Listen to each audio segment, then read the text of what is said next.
سلامونه ملګرو، په دې هیله او امید چې ټول به راته روغ او جوړ وئ، داسې ښه جامې په وطن وي.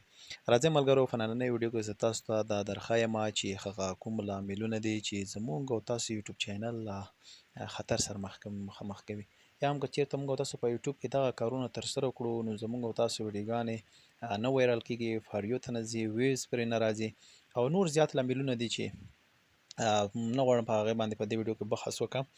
خو هغه څلور مهم لاملونه چې زموږ او ستاسو ویډیو یا هم یوټیوب چینل له خطر سره مخامخ کوي، هغه درته په دې ویډیو کې یو یو ښایم. راځئ په ویډیو باندې شروع کړو. لومړی دلیل دا دی ملګرو چې تاسو هیڅکله خپله د یوټیوب ته پورته کړې ویډیو په خپله مه ګورئ. یعنې هغه ویډیو چې تاسو یوټیوب ته پورته کړله نو کوشش مه کوئ چې هغه ویډیو تاسو بار بار وګورئ، د یو چینل څخه بل چینل څخه ایمیل ورته جوړ کړئ. دا کار تاسو ته زیان رسوي او ویډیو مې هیڅکله فاریو ته نه ځي، ولې چې یوټیوب په دې هر څه باندې پوهیږي چې دا د چا چینل دی او چا جوړ کړی دی. نو هڅه وکړئ چې خپله ویډیو په خپله ونه ګورئ، دا تاسو ته بیخي زیات زیان کوي. دویم دلیل یا هم دویم کار چې ملګرو هغه به موږ او تاسو ونه کړو، هغه دا دی چې هیڅکله کوشش مه کوئ چې خپله ویډیو د خپلو خپلوانو یا د کورنۍ د غړو سره شریکه کړئ، ولې چې یوټیوب هم په دې هم پوهیږي چې دا ویډیو تاسو خپل خپلوان ګوري.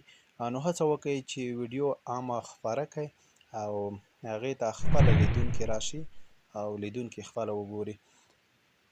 نو هیڅکله ملګرو دا کار مه کوئ چې ستاسو ویډیو کله یو خپل ته وایي زما ویډیو وګوره، چینل سبسکرایب کړه، او بل دریمه خبره دا ملګرو چې تاسو کوشش وکړئ چې د خپل یوټیوب څخه کوڅه مه جوړوئ.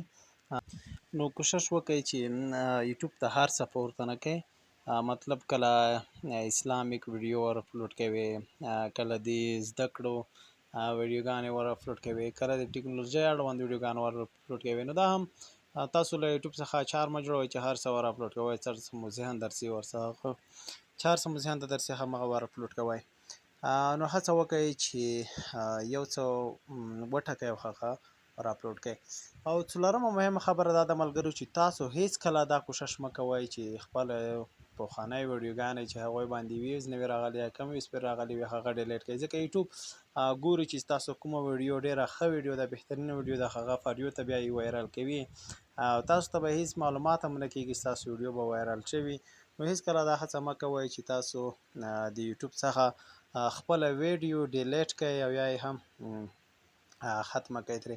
نو کوشش وکړئ ملګرو چې خپل یوټیوب ته بهترینې ویډیوګانې اپلوډ کړئ تر څو یوټیوب ستاسو ویډیوګانې خوښې کړي، تاسو ته پرې ویوز راولي او تاسو ته د چینل مونیټایز شرایط بهترین او برابر شي.